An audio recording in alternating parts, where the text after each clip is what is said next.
दोस्तों, GK by Yogi channel में आप सभी का स्वागत है। और आज हम हरियाणा जिलेवार जीके में यमुनानगर जिले के बारे में पढ़ेंगे।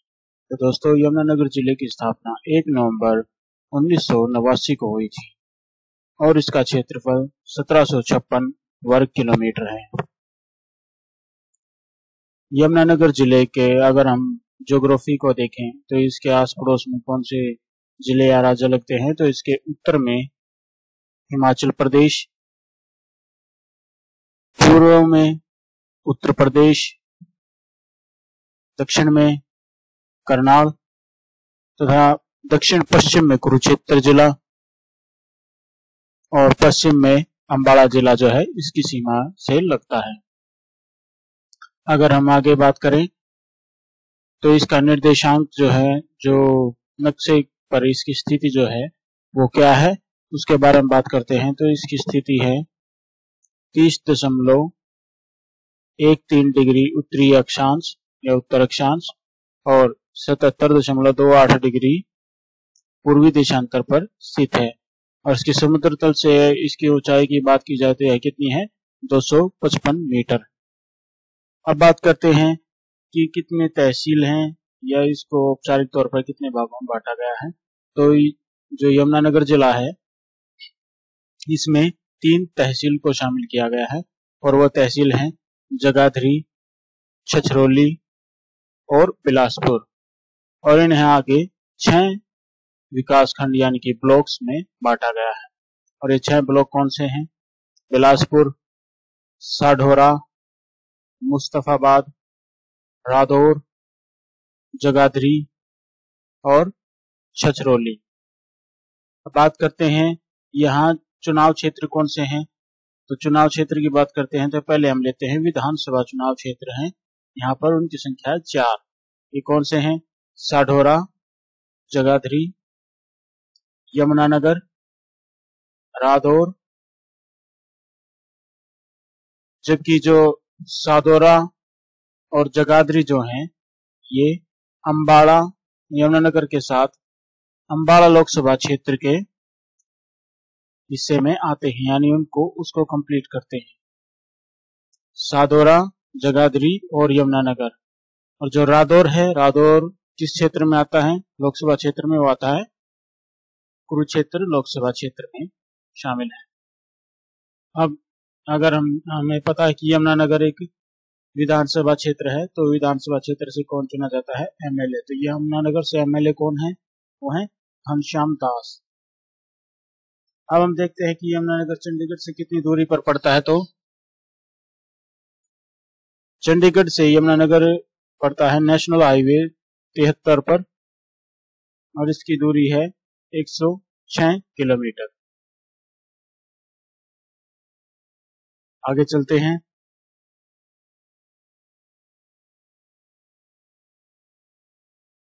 अब बात करते हैं हम यमुनानगर में जनसंख्या कितनी है।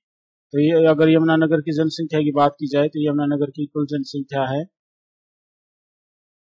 12,14,162। और अगर यहाँ के लिंगानुपात की बात की जाए तो वो कितना है? लिंगानुपात की बात करते हैं तो यहाँ लिंगानुपात है 877। कितना है? 877। और जनसंख्या कितनी है? 12,14,162। और साक्षरता दर की बात की जाए तो साक्षरता है 85.43%। अब बात करते हैं यमुनानगर। यमुनानगर का जो नाम है, तो पहले इसका पुराना नाम क्या था? वो था अब्दुल्लापुर। यमुनानगर को पहले अब्दुल्लापुर नाम से जाना जाता था। और यमुनानगर को एक और नाम से जाना जाता है, वो है पेपर सिटी, क्योंकि यहाँ पर कागज बनाने के कारखाने या कागज का उत्पादन किया जाता है। तो इस करके यमुनानगर को पेपर सिटी नाम से भी पुकारा जाता है।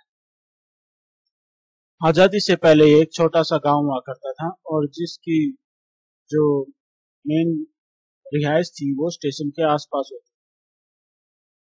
जब भारत और पाकिस्तान का बंटवारा हुआ तो वहां से पाकिस्तान से आए कुछ शरणार्थी उन्होंने यमुनानगर को ही अपना नया घर बनाया। उन्होंने यहाँ पर अपनी रिहाइश शुरू कर दी और आजकल वो जो इलाका है किस नाम से प्रसिद्ध है, वह यमुनानगर के मॉडल टाउन क्षेत्र के रूप में विकसित हो चुका है। हरियाणा का दूसरा सबसे अधिक राजस्व देने वाला जिला कौन सा है? वो भी यमुनानगर ही है। यमुनानगर के अगर उद्योग की बात की जाए तो यमुनानगर में है गोपाल पेपर मिल्स और Saraswati sugar mills. Saraswati sugar mills की स्थापना 1933 में लाहौर में हुई थी और ये आजादी से पहले का है, जबकि अब इसे स्थापित कहाँ किया गया है? यमुनानगर में। यह सरस्वती औद्योगिक सिंडिकेट लिमिटेड की एक यूनिट है। इसकी यूनिट है सरस्वती औद्योगिक सिंडिकेट। और दोस्तों यह एशिया की सबसे बड़ी चीनी मिल है। एशिया की सबसे बड़ी चीनी मिल कौन सी है? सरस्वती औद्योगिक मिल जो है, सरस्वती शुगर मिल नाम से भी प्रसिद्ध है यह। अब आगे चलते हुए देखते हैं अगले पेज पर। पेट्रोकेमिकल संयंत्र जो हैं वो भी यहाँ जो यमुनानगर में काफी उनका उत्पादन या इसके उत्पादन के लिए यमुनानगर मशहूर है। यहाँ पर चीनी मशीनरी यानी कि चीनी की पेपर मशीनरी इसका उत्पादन किया जाता है। इसके अलावा धातु के बर्तन और प्लाईवुड के उद्योग भी यहाँ पर पाए जाते हैं या स्थापित है। अब बात करते हैं कि प्राथमिक माल जो है, क्यों प्लाईवुड का बिजनेस यहाँ पर ज्यादा ग्रो कर रहा है या ज्यादा मात्रा में है? क्योंकि जो इसका प्राथमिक माल है, कच्चे माल के रूप में जो चिनार के पेड़ इस्तेमाल होते हैं वो यहाँ सबसे ज्यादा मात्रा में उगाए जाते हैं। जगाधरी अपने जो है पीतल और स्टेनलेस स्टील के बर्तनों के लिए भी प्रसिद्ध है। यमुनानगर में भारत की सबसे बड़ी रेलवे कैरेज और वैगन रिपेयर वर्कशॉप भी है। Deenbandhu Chhoturam thermal power plant पूछा जाए तो कहाँ है? ये यमुनानगर में स्थित है। और इसकी स्थापना कब हुई थी? इसकी स्थापना 2008 में हुई थी। और किसके अधीन है ये? HPGCL। इसकी क्षमता के बारे में बात करें तो 600 मेगावाट इसकी क्षमता है और यह कोयले पर आधारित चलने वाला बिजली संयंत्र है। और ये किसके सहयोग से लगाया गया है?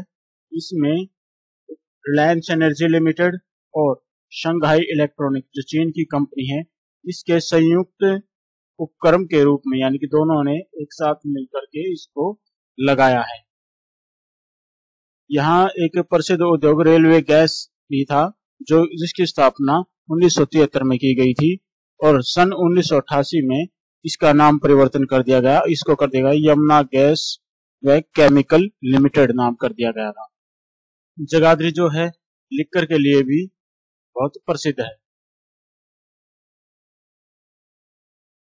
अब आगे यमुनानगर के बारे में और जानते हैं कि क्या क्या चीज यहाँ और प्रसिद्ध है।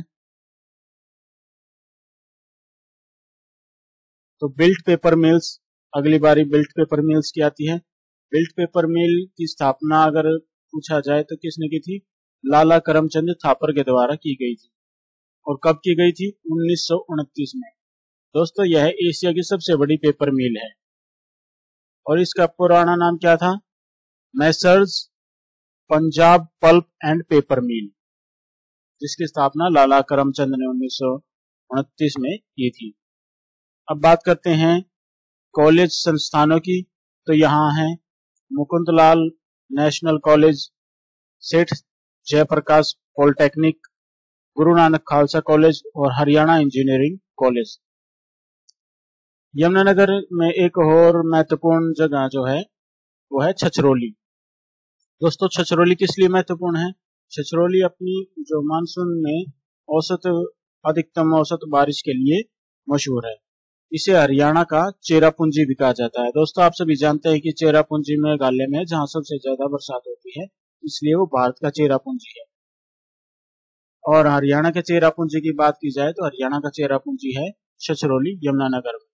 और यहाँ बरसात कितनी होती है? यहाँ होती है औसत से ज्यादा जो है पूरे हरियाणा की अगर हम औसत देखें तो वो है 462 मिलीमीटर जो बारिश होती है मानसून में, जबकि यहाँ कितनी होती है? 892 मिलीमीटर बारिश होती है, जो राज्य के 462 मिलीमीटर है उससे अधिक है।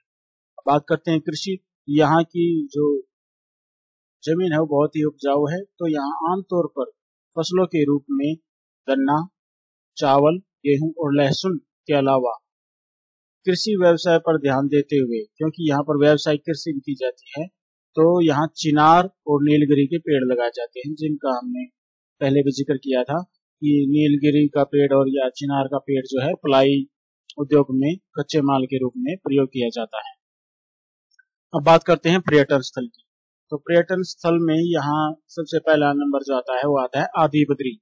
आदि बद्री दोस्तों महत्वपूर्ण इसलिए है क्योंकि यह सरस्वती नदी का उद्गम स्थल है, और सरस्वती नदी जो है काफी पुरानी नदी है। इसको पहले यह भी कहा जाता था कि यह धरती के नीचे बहती हुई धरती के ऊपर से विलुप्त हो चुकी थी, जिसका अभी दोबारा जीर्णोद्धार किया गया है। और सरस्वती नदी रिसर्च सेंटर कहाँ है? ये कुरुक्षेत्र यूनिवर्सिटी में बनाया गया है, और इसकी स्थापना कब की गई थी? 2018 में। फिर है शुभ प्राचीन स्थल। प्राचीन स्थल यहाँ से हड़प्पा संस्कृति के काफी अवशेष खोजे गए हैं, इसलिए यह जो स्थल है यह भी काफी महत्वपूर्ण है पर्यटन की दृष्टि से और यमुनानगर के इतिहास की दृष्टि से भी। अब हम अगले पेज पर चलते हैं।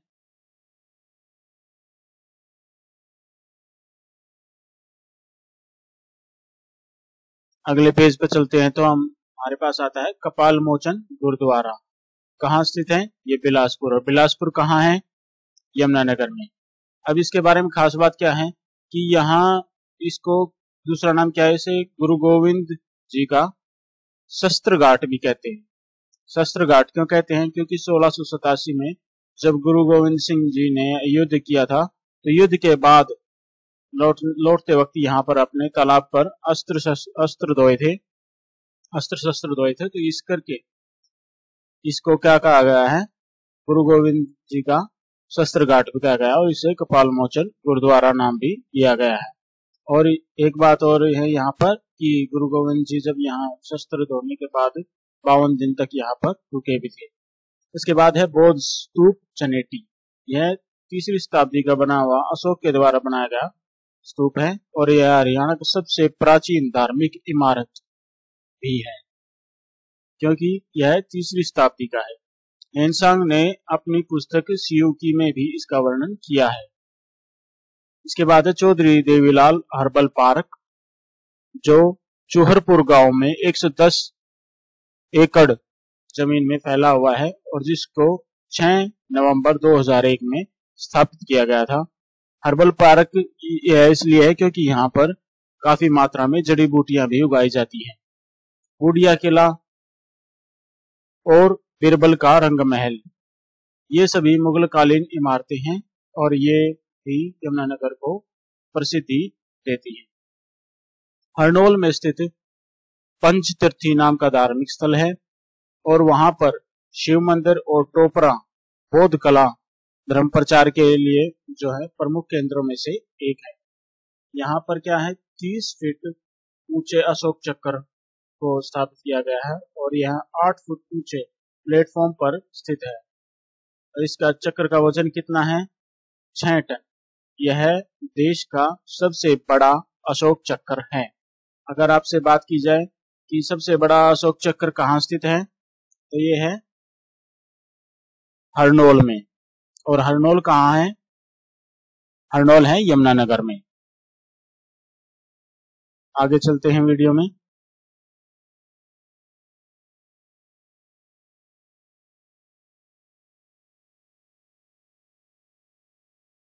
अब बात आती है राष्ट्रीय उद्यान की। तो यमुनानगर में कौन सा राष्ट्रीय उद्यान है? कलेसर या कलसर राष्ट्रीय उद्यान। यह कितने एकड़ में फैला हुआ है?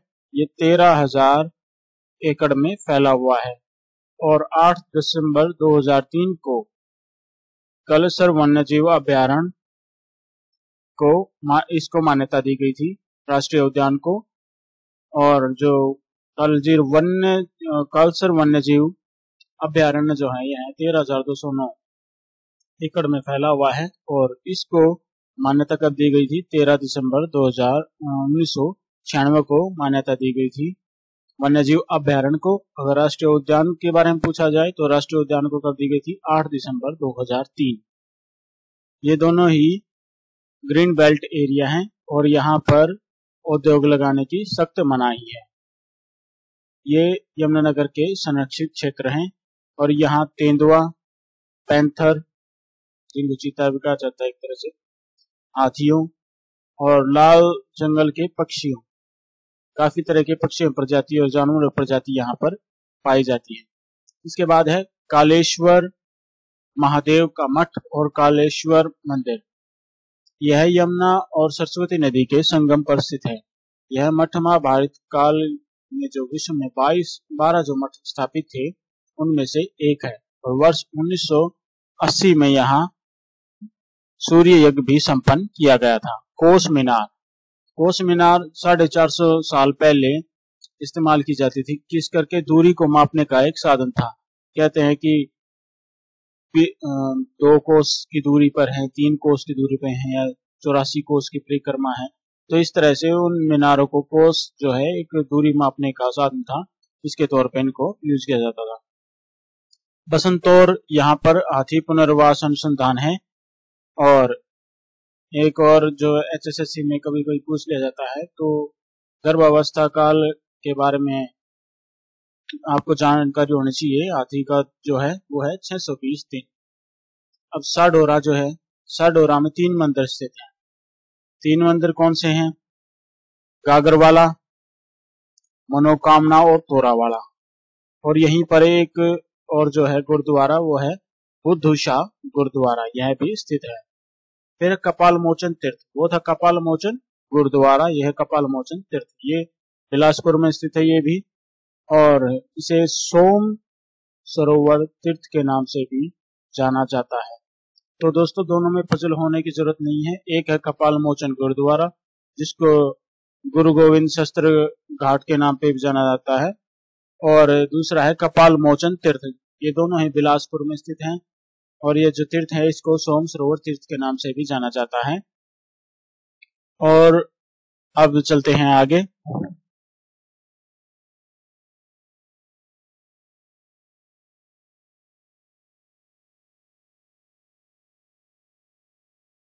तो इसके उत्तर दिशा में अग्निकुंड बना गया है। यहाँ कुल मिलाकर 3 अग्निकुंड हैं। उत्तर दिशा का अग्निकुंड और दक्षिण दिशा का अग्निकुंड, इसके साथ एक ऋण मोचन कुंड का निर्माण किया गया है। अगर पूछा जाए कि यहाँ कितने सोम सरोवर तीर्थ में कितने कुंड हैं, तो 3 कुंड हैं। उत्तर दिशा का अग्निकुंड, दक्षिण दिशा का अग्निकुंड और ऋण मोचन अग्निकुंड, 3 अग्निकुंड यहाँ पर स्थित है। दूसरी खास बात क्या है कि यह उन 2 तीर्थों में, 2 प्रसिद्ध तीर्थों में से एक है जिसका सूर्य ग्रहण पर कोई प्रभाव नहीं पड़ता। पहला कौन सा है? उड़ीसा का कोणार्क मंदिर, इसको सूर्य मंदिर के नाम से जाना जाता है, जो रथ की आकृति में बनाया गया है। और दूसरा है ये सोम सरोवर तीर्थ। अब इसके बाद आता है कलसिया रियासत। तो दोस्तों कलसिया रियासत का किला जो है कहाँ है? ये भी यमुनानगर में ही है। अंग्रेजों ने पंजाब के राजा रणजीत सिंह व सरदार सिंह को इनाम के रूप में दिया है, और यह यमुनानगर के छछरौली में स्थित है। और इस किले का दूसरा नाम क्या है? रानी की खिड़की। अगर आपसे पूछा जाए कि रानी की खिड़की किला कहाँ स्थित है, तो आप क्या कहेंगे कि यमुनानगर के छछरौली में। तो ये आपका सही उत्तर होगा। फिर है संतपुरा गुरुद्वारा, यह भी यमुनानगर का पर्यटक स्थल है, दर्शनीय स्थल है। इसके अलावा सूर्य कुंड, पंचमुखी हनुमान मंदिर, अमदलपुर शुद्ध और लकड़हारा मंदिर जो जगाधरी में स्थित है, ये भी दर्शनीय स्थल है। इसके अलावा अगर हम और बात करें यमुनानगर के बारे में, तो सरस्वती नदी शोध संस्थान, जिसकी स्थापना 2018 में हुई थी, यह फिलहाल कुरुक्षेत्र यूनिवर्सिटी कुरुक्षेत्र के अंदर ही स्थापित है और इस पर काम किया जा रहा है। भारत स्टार्च केमिकल लिमिटेड 1938 में इसकी स्थापना हुई थी। हरियाणा डिस्टिलरी लिमिटेड, इसकी स्थापना 1969 में की गई थी। और नर नारायण गुफा, यह भी दर्शनीय स्थल है। और जो हथनी कुंड को मछुआरों का स्वर्ग भी कहा जाता है, क्योंकि यहाँ पर नदी के किनारे काफी सारे मछुआरे जो है मछलियां पकड़ते हैं, और यहाँ काफी तरह की मछलियां और जीव जंतु पाए जाते हैं। गुरुद्वारा लाखन माजरा, ये भी प्रसिद्ध है यहाँ यमुनानगर में। इसके अलावा चिट्ठा हनुमान मंदिर, चिट्ठा हनुमान मंदिर में जो है हनुमान जी की मूर्ति जो है 70 वर्ष पूर्व इसकी स्थापना की गई थी मूर्ति की। इसको चिट्ठा मंदिर क्यों कहा जाता है?